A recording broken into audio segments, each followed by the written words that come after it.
미국과 중국과의 경쟁이 경제뿐만 아니라 군사, 외교, 인권 분야까지 전방위로 확산되면서 갈수록 심화되는 양상입니다. 이제는 이 미중 경쟁의 영향을 받지 않는 이슈나 나라가 없다고 봐도 과언이 아닌데요. 미국은 G7 정상회의 직후에 새로운 프로젝트를 내놓았습니다. 바로 미국의 글로벌 인프라 구상인 이른바 B3W 프로젝트로 Build Back Better World, 그러니까 더 나은 세계를 재건하자, 이런 뜻인데요. 이 구상의 골자는 전 세계 개발도상국들이 필요한 40조 달러 이상의 인프라 요구를 지원하겠다는 겁니다. 미국의 B3W는 중국이 2013년부터 시작한 1대1로 정책으로 전 세계 100여 개국과 협력 체계를 구축하면서 중국의 영향력이 갈수록 확대되는 것을 견제하려는 목적이 매우 강한 프로젝트인데요. 미국과 중국 간의 경쟁이 동남아 지역 등 경제 영토 경쟁으로 확장되고 있는 양상입니다. 미중의 확장되는 경쟁 상황을 동남아 국가 중심으로 짚어보고 미중 경쟁 시대에 우리는 앞으로 어떻게 대처해야 할지 짚어보겠습니다.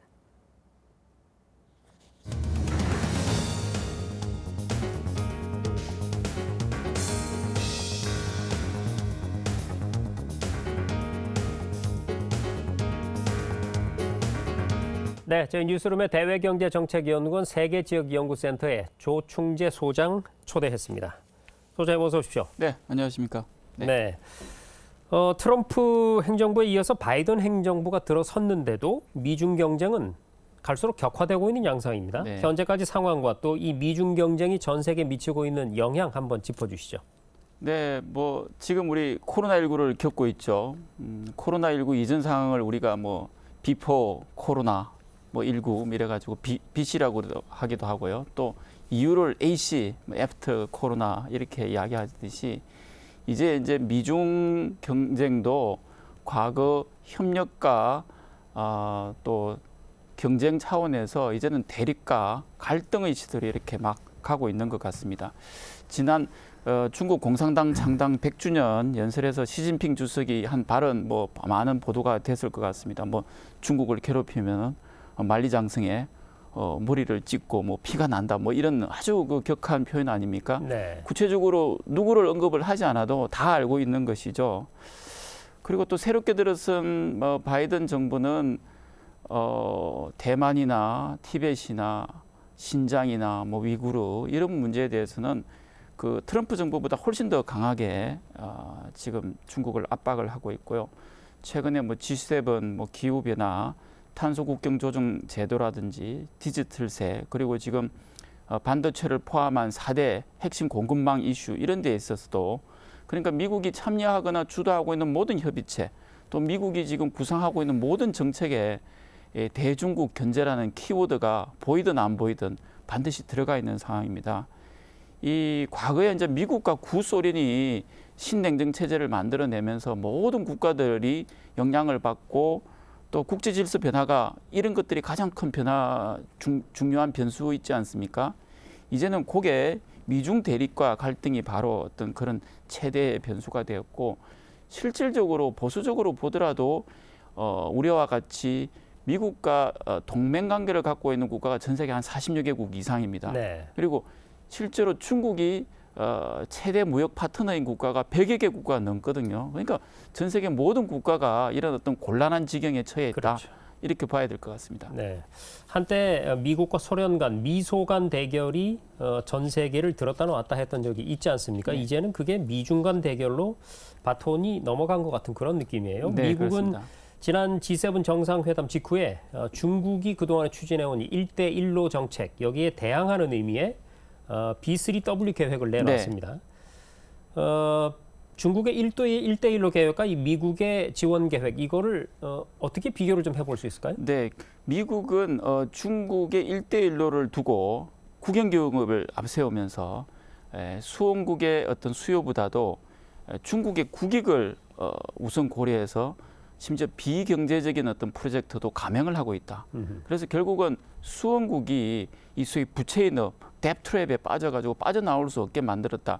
이렇게 계속 일관되게 이제 비판을 했습니다. 결국은 이제 미국은 민간 중심, 투명하고 국제 표준에 부합하는 인프라 개발을 해야 된다. 이렇게 강조를 하면서 트럼프 시절에 2019년 11월에 소위 말하는 이제 블루닷 네트워크라는 것을 하나를 제안하고 출범을 시켰습니다. 여기에는 미국, 그다음 호주, 일본이 참여를 했고요.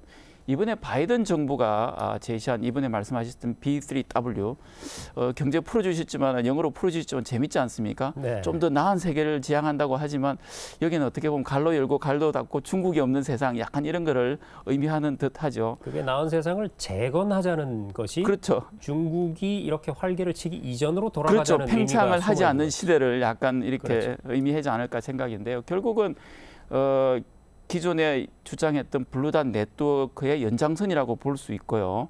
또 여기에다가 뭐 기후 변화라든지 보건이라든지 디지털 기술, 뭐 양성평등 이런 어떤 가치 이슈를 조금 더 부과를 했고, 아까 협력 국가가 3개 국가에서 G7 국가로 좀 더 확대된 연장선이다. 이렇게 이제 볼 수가 있습니다. 문제는 이제 이런 협력을 시스템을 제안을 했지만 이게 제대로 잘 작동할지 이건 또 지켜봐야 될 문제일 것 같습니다. 네. 그럼 이제 여기서 궁금해지는 것이 말이죠. 미국과 중국이 이렇게 자신들의 동맹을 하나라도 더 만들기 위해서, 자신들의 체제를 조금이라도 더 영향력을 확대하기 위해서 경쟁을 벌이는 와중에 동남아 지역에 특히 이렇게 공을 들이고 눈독을 들이는 이유는 어디에 있을까요? 그 동남아는 중국 입장에서 보면은 이제 동아시아를 넘어서 이제 세계로 진출할 수 있는 관문입니다. 네. 그리고 또 중국이 경제 대국이니까 또 에너지도 많이 쓰거든요. 그러니까 중국이 수입해야 되는 에너지의 핵심 수송로가 소위 말하는 동남아에 있는 남중국해, 사우스 차이나 C라고 하죠, 그죠? 그게가 딱 돼 있고 또 그게는 또 보이지 않지만 엄청난 천연 자원이 많이 매장이 돼 있다 하거든요. 네. 그러니까 전략적으로 매우 중요하고 또 중국 입장에서는 1대1로를 전개를 하고 있는데 밑으로는 남아시아, 그 다음에 이제 이것이 유럽으로 가고 위로는 또 중앙아시아에서 또 유럽으로 가고 아프리카까지 연계가 되지 않습니까? 동남아시아가 빠지면 이런 연계고리를 완성할 수가 없는 것이죠. 그래서 동남아는 매우 중요하고 미국 입장에서는 이제 패권 경쟁자로 떠오른 중국이 동남아에서 워낙 팽창하고 있으니까 이걸 더 이상 두고 볼 수가 없습니다. 특히 군사적 우위 측면에서도 약간 열의에 있을 수 있다. 뭐 이런 어떤 보고들이 나오니까 훨씬 더 지금 다급해진 상황입니다. 그래서 미국은 뭐 필리핀이라든지 베트남이라든지 이제 싱가포르 같은 해양 국가들에게 군사 외교 안보 이런 어떤 협력을 되게 더 강하게 요청을 하고 있고, 또 한편으로서는 이 동남아에게 이제 공정하고 투명한 시장의 조성이라든지 뭐 디지털 인프라, 디지털 표준 수립, 뭐 사이버 안보 역량 이런 협력을 계속 하자고 막 적극적으로 요구를 하고 있는 상황입니다. 재밌는 사실은 동남아에서 중국의 경제적 영향력이 미국에 비해 10배 이상 커졌다고 이제 설문조사에 나옵니다. 네. 그런데 또 미중 양자택일에서는 어디를 선택할 것인가 그러면 중국보다 미국이 또 2배 이상 오히려 추세적으로 더 높아지고 있는 상황입니다. 이 대목에서 아마 미국이나 중국이 상당히 고민을 많이 하고 있을 것 같습니다. 네. 자, 그런데 이 미국이 B3W 계획을 발표한 이후에 과연 그게 정책 실현의 가능성이 있느냐, 이런 의문을 제기하는 시각이 꾸준히 나오고 있습니다. 이거 왜 그런 걸까요?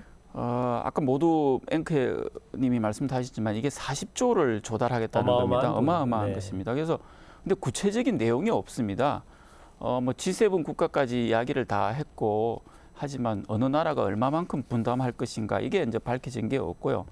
또 하나는 이게 또 정부 차원이 다 안 되니까 민간의 자본 동원을 중요시하겠다 이렇게 강조를 했습니다만 이 인프라 사업이라는 게 장기 사업입니다. 그리고 대규모 사업이 들어가고요. 자연스럽게 이제 리스크 위험도가 높아지는 것이죠. 그래 되면 이 민간들이 적극적으로 참여를 할 수 있을까 이게 여전히 의문인 상태입니다. 그리고 1대1로는 중국 정부가 결정을 하면은 중국 국영은행에서 자금을 대고 아주 속전속결로 일이 진행이 됩니다. 근데 지금 이 B3W는 지휘 체계가 없는 상황입니다. 어느 국가가 얼마만큼 분담해야 될지도 모르고 민간이 실제로 들어올지 안 들어올지도 모르는 상황입니다. 네. 네. 자, 그러면은 이제 시간 관계상 마지막 질문을 좀 종합적으로 제가 묶어서 좀 드려볼게요. 네. 지금 얘기해 주신 대로 이 동남아 국가들 같은 경우는 미중 사이에 끼어서 이거 어느 쪽을 선택할 것이냐 뭐 이런 고민에 빠져 있는 상황인데, 앞으로 동남아 지역의 어떤 흐름이랄까 움직임 어떻게 예상하시는지, 그리고 이 상황에서 우리는 이 미중 경쟁 시대에 어떻게 또 대비를 해 나가야 할지 마무리 말씀 부탁드립니다. 네, 동남아에서 미중이 각축전을 벌이고 있긴 하지만 사실 트럼프 정부 시절만 하더라도 중국이 상당히 우세를 보였습니다. 네. 뭐 트럼프 정부가 미국 우선주의를 내세우면서 사실 동남아에서 열리는 각종 국제 행사 같은데 아예 불참을 하기도 했죠. 네. 그리고 또 막 팬데믹이 발생했을 때 자국 문제 때문에 동남아를 신경 쓸 여력이 없었습니다. 그 사이에 중국은 뭐 백신 외교를 통해서 동남아에 많은 지원을 했죠. 이 바이든이 출범하면서도 사실 오바마 시절에 그 피벗 투 아시아 중시 정책이 복원될 것이라고는 했지만 실제로 그거는 기대만 있었고 아직도 조금 의문이 많습니다. 왜냐하면은 뭐 여러 가지 말씀을 드릴 수 있겠지만 미국 아시아 대표부도 아직 누군지 지정이 안 됐고요. 네. 또 뭐 태국이나 필리핀, 싱가포르 대사조차도 지금 아직 공석인 상황입니다. 그리고 동남아 입장에서도 과거에 미국이 여러 가지 동남아 개발과 관련된 이니셔티브를 이야기를 했지만은 실제로 제대로 된 것이 없다. 뭐 이런 어떤 비판을 갖고 있고 의구심을 가지고 보고 있습니다. 어쨌든 이런 가운데서 동남아는 소위 말하는 아시아 중심성, 아세안 센트럴리티라고 그러는데요. 이 미중 갈등에서 어느 쪽에 편을 들 수 없으니 스스로의 단결력을 높여서 아세안 중심으로 모든 사고와 정책과 이런 것을 펼쳐나가고 자기들의 외교적 자율권을 확대하겠다. 이런 어떤 정책을 지속 추진하고 있고 앞으로도 더 확장이 될 것입니다. 우리나라도 조금 이런 것들을 조금 이해를 하고 우리도 조금 활용을 해야 되지 않나 그런 생각이 듭니다. 특히 우리나라도 미중 간에 첨예한 어떤 그 갈등 관계에 놓여 있고 또 우리는 더욱더 남북 관계가 있기 때문에 조금 더 복잡한 문제죠. 네. 근데 그렇다고 해서 어렵기는 합니다만 이게 자체가 뭐 위기 상황도 아니고요. 뭐 불행한 것이 아닙니다. 최근에 우리 그 어떤 그 위상을 보면은 오히려 기회를 적극적으로 활용할 부분이 많다고 생각합니다. 지금 우리 코로나 환경 속에서도 지난번 IMF가 경제 성장률을 높였듯이 이 정도로 잘 선방하고 있는 나라가 없거든요. 그리고 지금 우리가 뭐 반도체 부분이라든지 배터리 부분이라든지 이런 데 부분에서 다 우리를 경쟁적으로 요청하고 있지 않습니까? 네. 그래서 이런 측면에서 우리가 좀 더 당당하고 자율성을 가지고 미중 간에서 적극적인 우리 국익을 위해서 협력할 것은 협력하고 필요하다면 선택적 협력에 불가피하다면 충분히 설득하는 어떤 이런 당당한 외교, 이런 당당한 자세가 중요하다고 생각합니다. 네, 잘 알겠습니다. 지금까지 대외경제정책연구원 조충재 세계지역연구센터 소장과 얘기 나눴습니다. 소장님 오늘 말씀 고맙습니다. 예, 감사합니다.